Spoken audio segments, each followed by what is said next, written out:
Donc à partir du 11 mai, le déconfinement est donc annoncé. Le Premier ministre Édouard Philippe a souhaité que vous travailliez, vous, les maires, en étroite collaboration avec les préfets. Comment entendez-vous procéder ? Le duo préfet-maire aura en effet un rôle important à jouer au cours de cette période de déconfinement progressif différencié par territoire.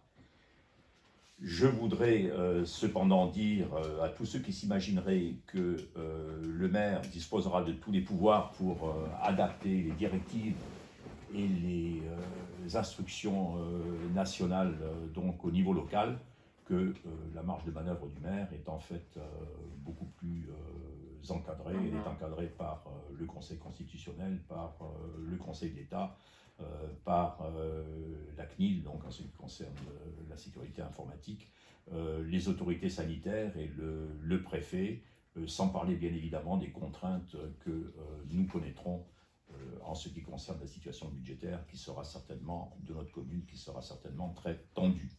Je me félicite à cet égard, je tiens à le dire, des relations très cordiales que j'ai pu nouer avec monsieur le sous-préfet de Draguignan, ce qui nous a permis d'aplanir un certain nombre de difficultés.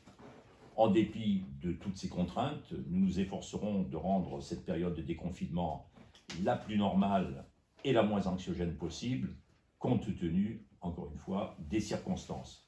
Je tiens toutefois à attirer l'attention sur le fait que la liberté de se déplacer et le port du masque ne dispenseront absolument pas d'observer peut-être encore plus strictement qu'avant les mesures barrières et de distanciation sociale, qui sont désormais bien connues.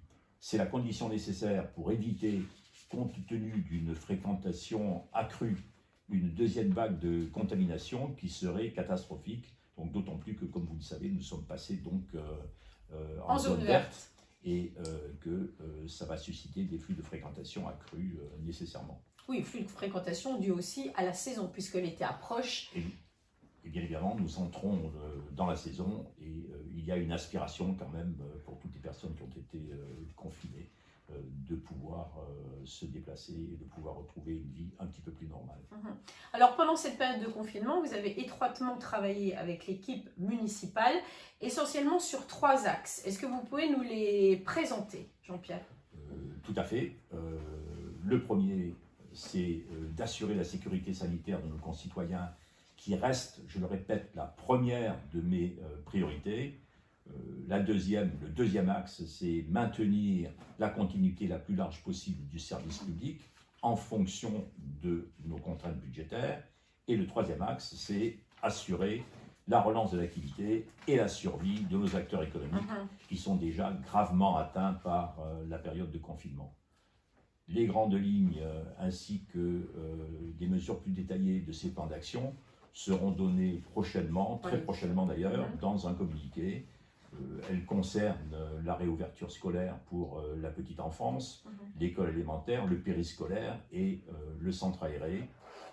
Deuxièmement, elles concernent aussi le fonctionnement de la mairie, l'aide à apporter aux acteurs économiques, ainsi que la réouverture du marché.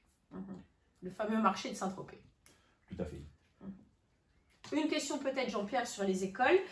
Comment, puisque vous communiquez régulièrement avec vos administrés, sentez-vous chez les parents une inquiétude ? Comme vous le savez, le libre choix est laissé aux familles. Donc il y a un certain nombre de familles qui effectivement souhaitent remettre leurs enfants à l'école. Mais d'après donc les informations que j'ai reçues, c'est plutôt une minorité. Donc une majorité de familles ne souhaitent pas que leurs enfants retournent à l'école.